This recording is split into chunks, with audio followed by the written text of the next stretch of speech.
Life of Crassus. Marcus Crassus, whose father had borne the office of a censor and received the honor of a triumph, was educated in a little house together with his two brothers, who both married in their parents' lifetime.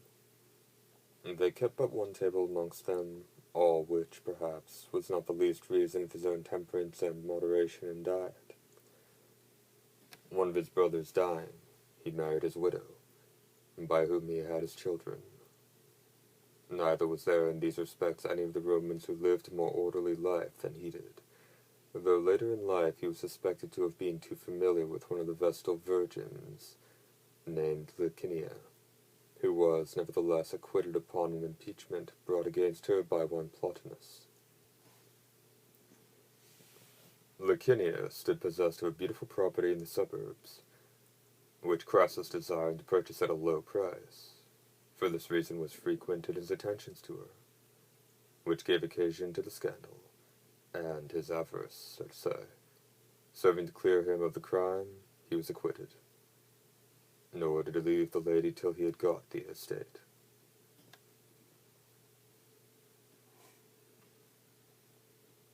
People were wont to say that the many virtues of Crassus were darkened by the one vice of avarice, and indeed he seemed to have no other but that, for it being the most predominant, obscured others to which he was inclined.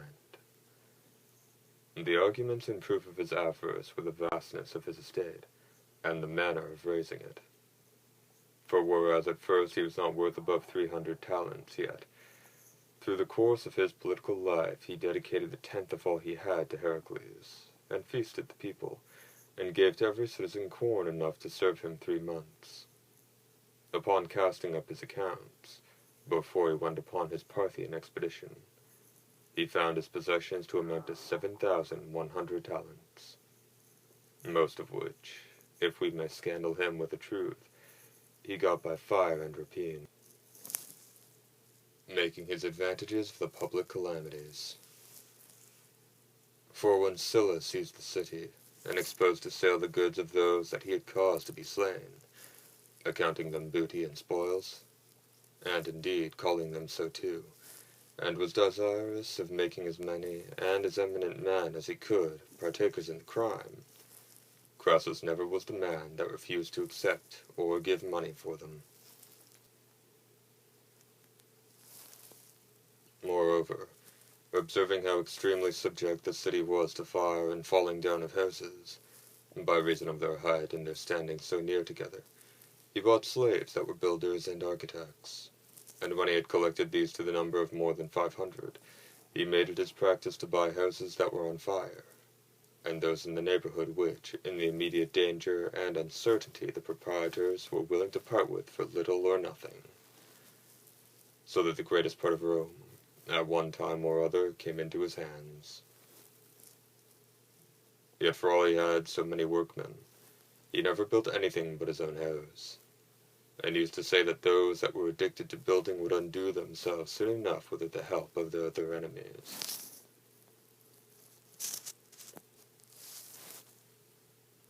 And though he had many silver mines, and much valuable land, and laborers to work in it, yet all of this was nothing in comparison of his slaves.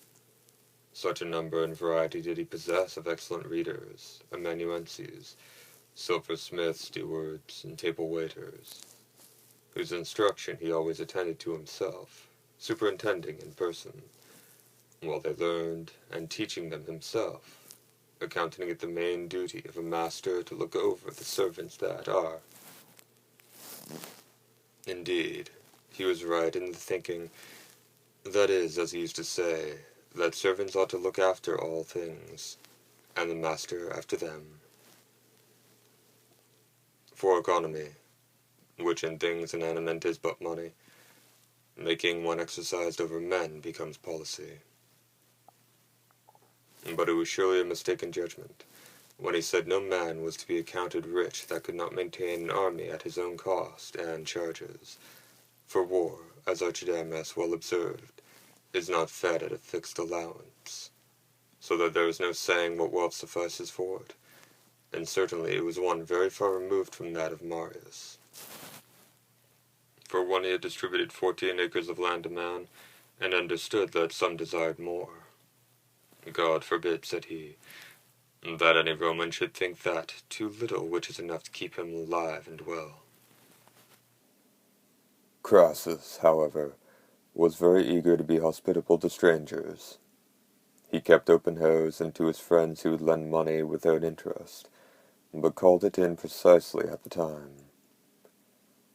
so that his kindness was often thought worse than the paying the interest would have been.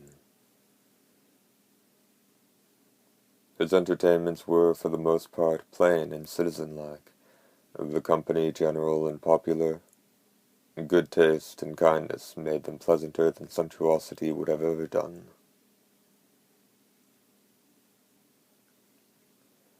As for learning, he chiefly cared for rhetoric, and what would be serviceable with large numbers.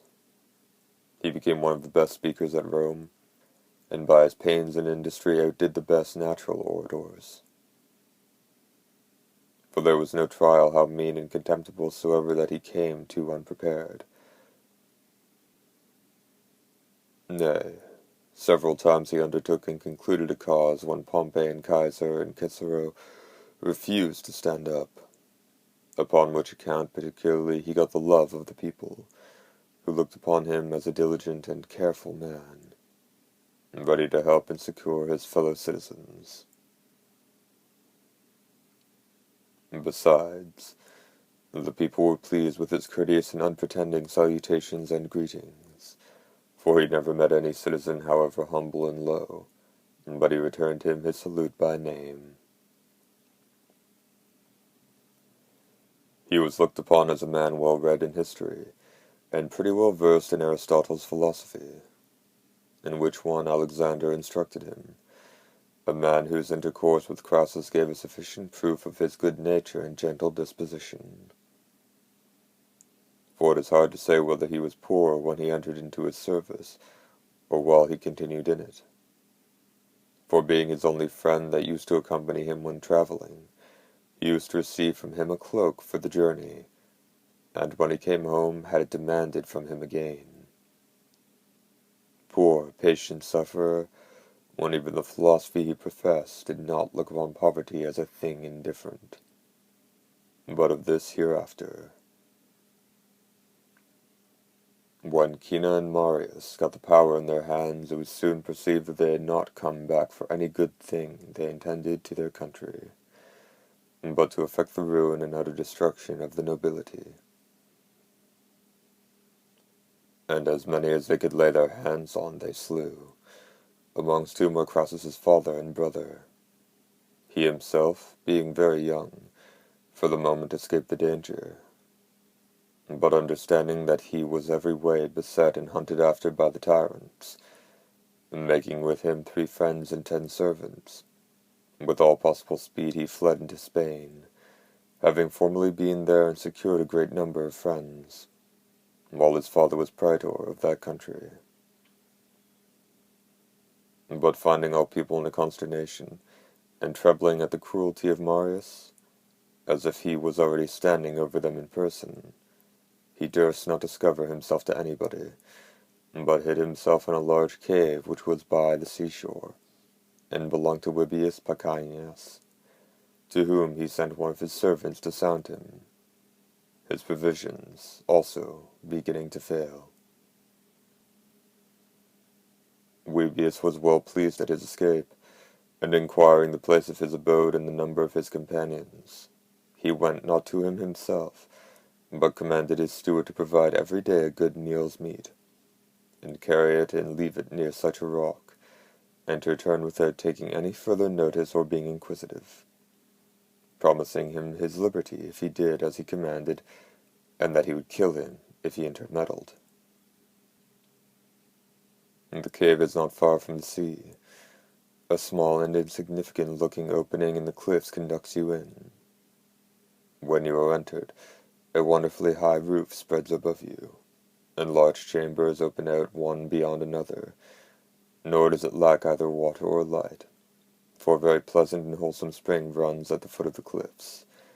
and natural chinks, in the most advantageous place, letting the light all day long, and the thickness of the rock makes the air within pure and clear, all the wet and moisture being carried off into the spring. While Crassus remained here, the steward brought them what was necessary, but never saw them, nor knew anything of the matter, though they within saw and expected him at the customary times. Neither was their entertainment such as just to keep them alive, but given them in abundance and for their enjoyment. For Pacianus resolved to treat him with all imaginable kindness, and considering that he was a young man, thought it well to gratify a little his youthful inclinations, for to give just what is needful seems rather to come from necessity than from a hearty friendship. Once taking with him 2 female servants, he showed them the place and bade them go in boldly, whom when Crassus and his friends saw, they were afraid of being betrayed and demanded what they were, and what they would have. They, according as they were instructed, answered. They came to wait upon their master, who was hid in that cave. And so Crassus, perceiving it was a piece of pleasantry and of good will on the part of Wybius, took them in and kept them there with him as long as he stayed, and employed them to give information to Wybius of what they wanted and how they were. Fenestella says he saw one of them, then very old, and often heard her speak of the time, and repeat the story with pleasure. After Crassus had lain concealed there for 8 months, on hearing that Cinna was dead, he appeared abroad, and a great number of people flocking to him, out of whom he selected a body of 2,500. He visited many cities, and, as some write, sacked Malacca, which he himself, however, always denied, and contradicted all who said so. Afterwards, getting together some ships, he passed into Africa, and joined with Metellus Pius, an eminent person that had raised a very considerable force. But upon some difference between him and Metellus, he stayed not long there, but went over to Sylla, by whom he was very much esteemed. When Sylla passed over into Italy, he was anxious to put all the young men that were with him in employment, and as he dispatched some one way and some another, Crassus, on its falling to his share to raise men among the Marsians, demanded a guard, and being to pass through the enemy's country. Upon which Sylla replied sharply, I give you for guard your father, your brother, your friends and kindred, whose unjust and cruel murder I am now going to revenge. And Crassus, being nettled, went his way, broke boldly through the enemy, collected a considerable force, and in all Sylla's wars acted with great zeal and courage. And in these times and occasions, they say, began the emulation and rivalry for glory between him and Pompey. For though Pompey was the younger man, and had the disadvantage to be descended of a father that was disesteemed by the citizens, and hated as much as ever man was, yet in these actions he shone out and was proved so great that Sylla always used, when he came in, to stand up and uncover his head, an honor which he seldom showed to older men and his own equals, and always saluted him Imperator. This fired and stung Crassus, though, indeed, he could not with any fairness claim to be preferred, for he both wanted experience, and his 2 innate vices, sordidness and avarice, tarnished all the luster of his actions. For when he had taken to Deuteria, a town of the Umbrians, he converted, it was said, all the spoils to his own use, for which he was complained of to Sylla. But in the last and greatest battle before Rome itself, when Sylla was worsted, some of his battalions giving ground and others being quite broken, Crassus got the victory on the right wing, which he commanded, and pursued the enemy till night, and then sent to Sylla to acquaint him with his success, and demand provision for his soldiers. In the time, however, of the proscriptions and sequestrations, he lost his repute again, by making great purchases for little or nothing, and asking for grants. Nay, they say he proscribed one of the Brutians, without Sylla's order, only for his own profit, and that, on discovering this, Sylla never after trusted him in any public affairs. As no man was more cunning than Crassus to ensnare others by flattery, so no man lay more open to it, or swallowed it more greedily than himself. And this particularly was observed of him, that though he was the most covetous man in the world, yet he habitually disliked and cried out against others who were so. It troubled him to see Pompey so successful in all his undertakings, that he had had a triumph before he was capable to sit in the Senate, and that the people had surnamed him Magnus, or the Great. When somebody was saying Pompey the Great was coming, he smiled, and asked him, "How big is he?" Despairing to equal him by feats of arms, he betook himself to civil life, whereby doing kindnesses, pleading, lending money, by speaking and canvassing among the people for those who had objects to obtain from them, he gradually gained as great honor and power as Pompey had from his many famous expeditions. And it was a curious thing in their rivalry, that Pompey's name and interest in the city was greatest when he was absent, for his renown in war, but when present he was often less successful than Crassus, by reason of his superciliousness and haughty way of living, shunning crowds of people, and appearing rarely in the forum, and assisting only some few, and that not readily, that his interest might be the stronger when he came to use it for himself. Whereas Crassus, being a friend always at hand, ready to be had and easy of access, and always with his hands full of other people's business, with his freedom and courtesy got the better of Pompey's formality. In point of dignity of person, eloquence of language, and attractiveness of countenance, they were pretty equally excellent. But, however, this emulation never transported Crassus so far as to make him bear enmity or any ill will, for though he was vexed to see Pompey and Caesar preferred to him, yet he never mingled any hostility or malice with his jealousy. Though Caesar, when he was taken captive by the corsairs in Asia, cried out, "O Crassus, how glad you will be at the news of my captivity!" Afterwards they lived together on friendly terms, for when Caesar was going praetor into Spain, and his creditors,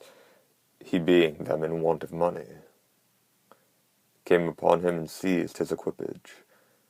Crassus then stood by him and relieved him, and was his security for 830 talents. And in general, Rome being divided into three great interests, those of Pompey, Caesar, and Crassus, for as for Cato, his fame was greater than his power, and he was rather admired than followed. The sober and quiet part were for Pompey, the restless and hot-headed followed Caesar's ambition, but Crassus trimmed between them, making advantages of both, and changed sides continually, being neither a trusty friend nor an implacable enemy, and easily abandoned both his attachments and his animosities, as he found it for his advantage, so that in short spaces of time the same men in the same measures had him both as their supporter and as their opponent. He was much liked, but was feared as much or even more. At any rate, when Sicinius, who was the greatest troubler of the magistrates and ministers of this time, was asked how it was he let Crassus alone, "Oh," said he carries hay on his horns," alluding to the custom of tying hay to the horns of the bull that used to butt, that people might keep out of his way. The insurrection of the gladiators and the devastation of Italy, commonly called the War of Spartacus, began upon this occasion, One Lentulus Batiates trained up a great many gladiators in Capua, most of them Gauls and Thracians, who, not for any fault by them committed, but simply through the cruelty of their master, were kept in confinement for this object of fighting one with another. 200 of these formed a plan to escape, but being discovered, those of them who became aware of it in time to anticipate their master, being 78, got out of a cook's shop chopping knives and spits, and made their way through the city, and lighting by the way on several wagons that were carrying gladiators' arms to another city, they seized upon them and armed themselves.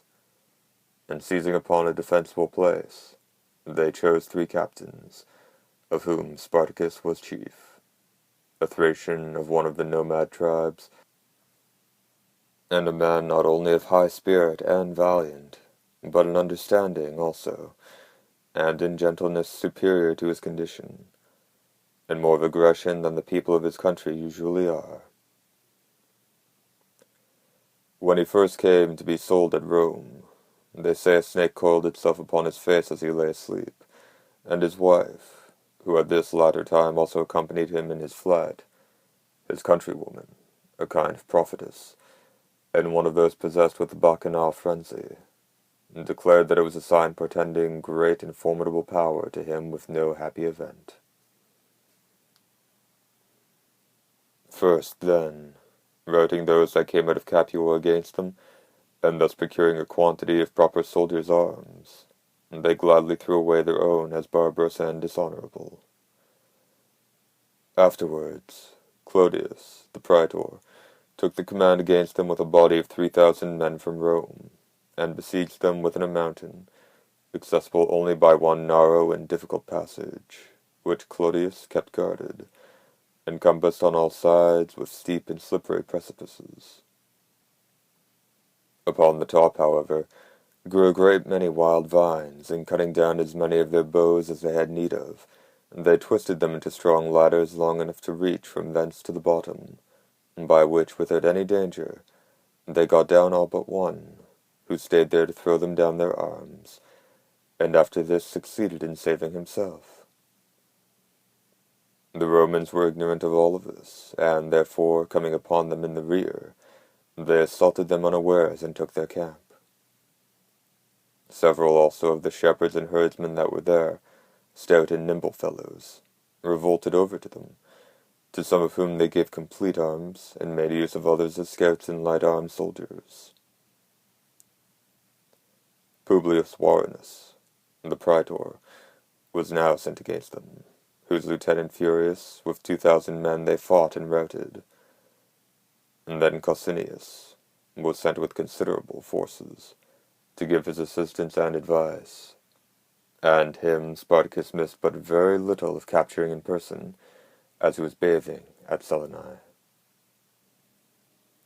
For he with some great difficulty made his escape, while Spartacus possessed himself of his baggage, and following the chase with a great slaughter, stormed his camp and took it, where Cosinius himself was slain. After many successful skirmishes with the praetor himself, in one of which he took his lictors and his own horse, he began to be great and terrible. But wisely considering that he was not to expect to match the force of the empire,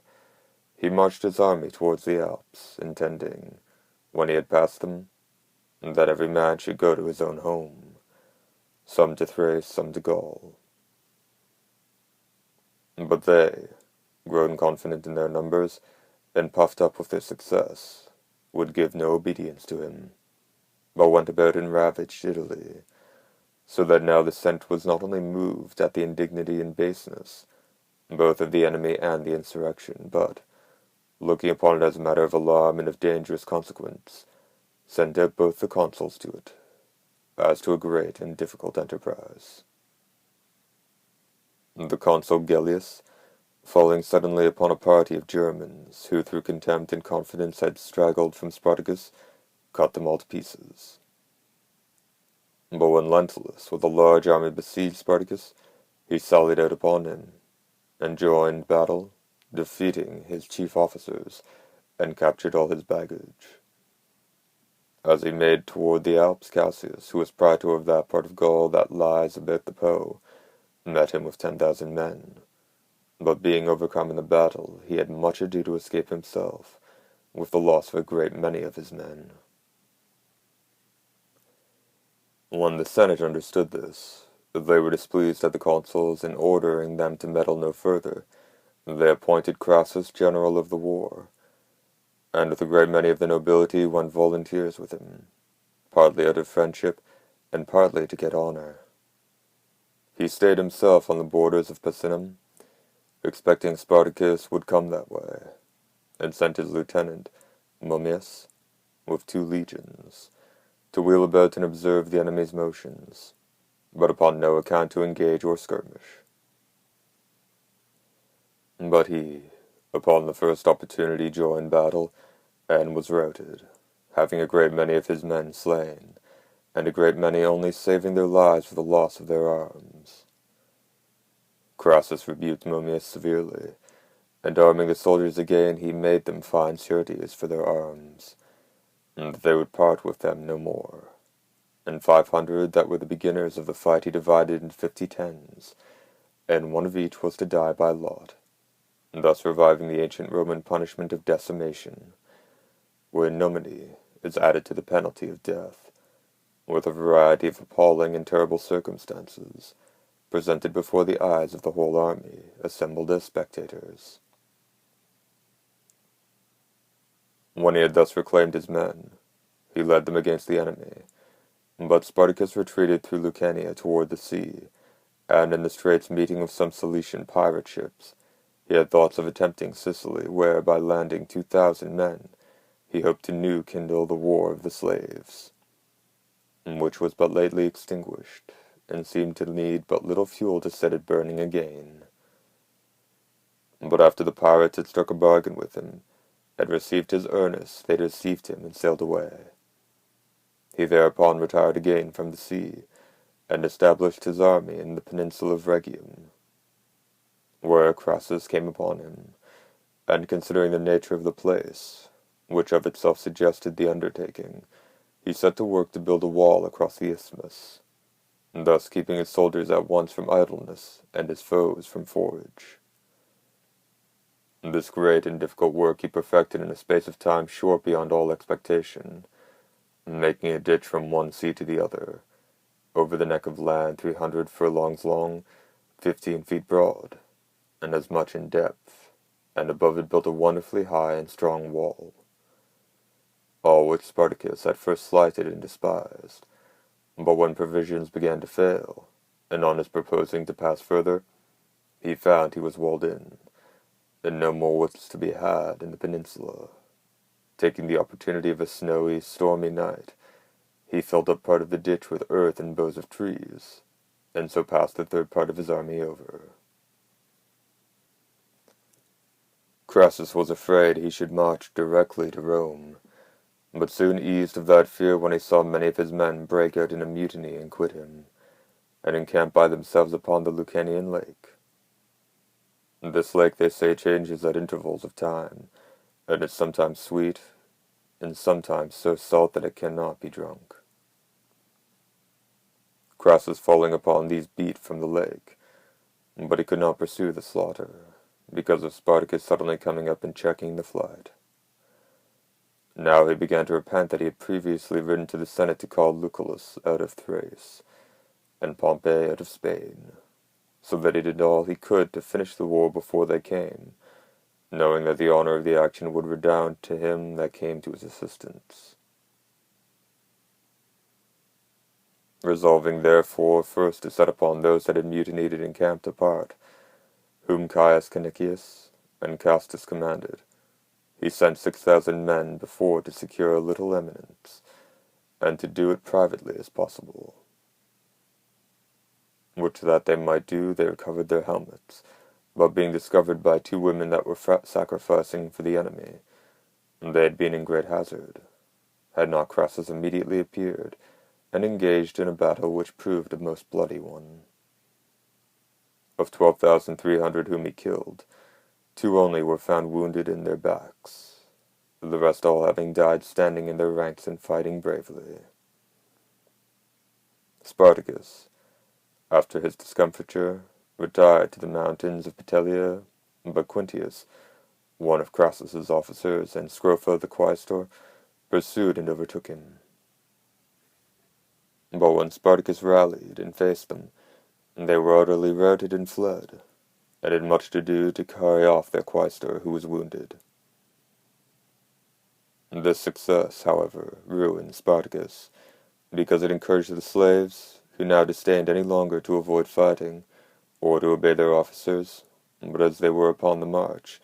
they came to them with their swords in their hands, and compelled them to lead them back again through Lucania, against the Romans, the very thing which Crassus was eager for. For news was already brought that Pompey was at hand, and people began to talk openly that the honor of this war was reserved to him, who would come and at once oblige the enemy to flight and put an end to the war. Crassus, therefore, eager to fight a decisive battle, encamped very near the enemy, and began to make lines of circumvallation. But the slaves made a sally and attacked the pioneers. As fresh supplies came in on either side, Spartacus, seeing there was no avoiding it, set all his army in array, and when his horse was brought him, he drew out his sword and killed him, saying, if he got the day, he should have a great many better horses of the enemy's, and if he lost it, he should have no need of this. And so making directly put towards Crassus himself, through the midst of arms and wounds he missed him, but slew 2 centurions that fell upon him together. At last being deserted by those that were about him, he himself stood his ground, and surrounded by the enemy bravely defending himself, was cut in pieces. But though Crassus had good fortune, and not only did the part of a good general, but gallantly exposed his person, yet Pompey had much of the credit of the action. For he met with many of the fugitives, and slew them, and wrote to the Senate that Crassus indeed had vanquished the slaves in a pitched battle, but that he had put an end to the war. Pompey was honored with a magnificent triumph for his conquest over Sertorius in Spain, while Crassus could not himself so much as desire a triumph in all its full form, and indeed was thought to look but meanly in him to accept of the lesser honor, called the ovation, for a servile war, and perform a procession on foot. The difference between this and the other, and the origin of the name, are explained in the life of Marcellus.